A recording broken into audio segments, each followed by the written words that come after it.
बहुत से कुर्बानी दे कर चले गए, उनके बच्चे जो हैं वीरान हो रहे हैं। देश के तिरंगे के लिए ना अपनी जान कुर्बान करिए। इस देश को अग्रणीय पंक्ति में खड़ा कर दिया है। इन्होंने भी देश का भार उठाया है और हर एक लड़ाई हर एक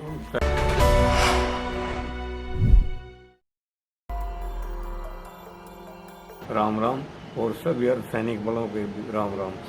मेरा कहना ये है कि भाई ये जो धरना है ये इन्होंने अपनी मांग लेने के लिए उठाया है और ये मांग जो है वो बहुत ही जायज़ है, क्योंकि इतना सैनिकों का जो हो रहा है वो बहुत अनर्थ हो रहा है इनके साथ। इनको विधवाओं की पेंशन में भी पूरा नहीं आ रहा है, ईसीएच में भी फ़र्क हो रहा है, ईसीएच की जो सहूलियत है उनमें भी फ़र्क है।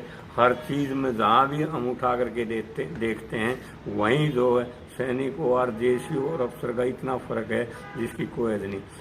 प्राइम मिनिस्टर मोदी साहब, आप जो है संकल्प लेते हो, क्या एक ये संकल्प नहीं ले सकते कि इनको सारों को एक रैंक, एक पेंशन, एक सहूलियत दी जाए रिटायर होने के बाद, क्योंकि इन्होंने भी देश का भार उठाया है और हर एक लड़ाई हर एक कारगिल युद्ध में भी, हर एक युद्ध में भी, और इस 62 से लेकर और कारगिल तक जितने युद्ध और जितने ऑफ ब्लू स्टार हुए हैं उन सभी मैंने बढ़ चढ़ कर भाग लिया और देश के तिरंगे के लिए ना अपनी जान कुर्बान करिए।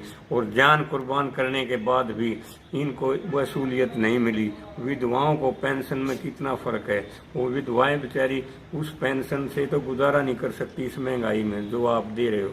इसलिए आप कहते हो हमने एक रैंक एक पेंशन दे दिया, लेकिन उतना नहीं दिया जो बराबर आपने संकल्प लिया था कि हम इनको एक जैसा करेंगे, एक रैंक एक पेंशन करेंगे। फिर इतना फ़र्क क्यों, जबकि आप ये संकल्प लो कि भाई आप इनको उसी तरीके से देखोगे, एक समान एक उससे देखोगे और इस पेंशन को एक समान और जितनी भी कमियां हैं उनको एक समान लाकर लाओगे ताकि ये भी खुश हों और ये आगे जो है रिटायर होने के बाद भी आप देश के अंदर सहयोग दें, खुशी से दें। इनकी विधवाओं भी आपके साथ लगें और वे भी अपना सहयोग दें। आपका सबका साथ, सबका विकास, सबका प्रयास, सबका विश्वास तो तभी जीता जाएगा मोदी साहब जबकि आप इस चीज़ में खरे उतरोगे। तो आपने खरा उतरने के लिए कसौटी है और इस कसौटी पर आपने खरा उतरना। आप हर कसौटी के अंदर खरे उतरे हो। दूसरे देशों में आपने इस देश का नाम रोशन किया, इस देश को अग्रणीय पंक्ति में खड़ा कर दिया है और जीडीपी में भी आपने तीसरे नंबर का संकल्प लिया है। अभी 5 में वो भी आप करोगे, लेकिन ये संकल्प तो बहुत छोटा है जो आप इनको दे नहीं पा रहे। क्यों, ऐसी क्या रुकावट है कि जो आप इनको ये पेंशन, एक रैंक एक पेंशन, एक सहूलियत क्यों नहीं दे पा रहे?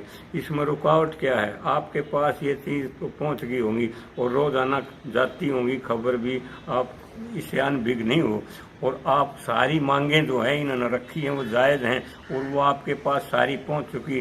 फिर ऐसा अनर्थ क्यों? मैं ये पूछना चाहता हूँ गवर्नमेंट से, बीजेपी से। आप इसके प्रधान हो और देश का प्राइम मिनिस्टर हो, आपके हाथ में है। क्या आप एक इशारा करो कि ये हो नहीं सकती? कितने दिन हो गए इन्होंने धरने पर बैठे हुए? क्या आपने जब नहीं देखा जब ये अनर्थ हो रहा था और इतना फर्क किया जा रहा था तब आपकी नॉलेज में क्यों नहीं आई? जबकि आप पूरी एक एक बारीक को पढ़ लेते हो, आदमी को देखकर मजबून को भाप लेते हो कि ये क्या कहने वाला, तो फिर भी आप इतने इसमें क्यों पीछे रहे? आपने क्यों ऐसा होने दिया? ये आप जो है इसको पूरा करो ताकि हर सैनिक, हर विधवा, हर बच्चे, उनके जो बेचारे इस बात को देख रहे हैं काफ़ी दिनों से, वो अपनी इच्छाओं को पूर्ण कर सकें, उनको इतनी सहूलियत मिल सकें कि भाई वो अपनी हर लाइफ को पूरी तरह अच्छी तरह से चला सकें। वे तो बहुत से कुर्बानी दे कर चले गए, उनके बच्चे जो हैं वीरान हो रहे हैं, वो निराशा में बैठे हुए हैं और उनको जो कुछ मिल नहीं रहा, तो फिर ऐसा क्यों है?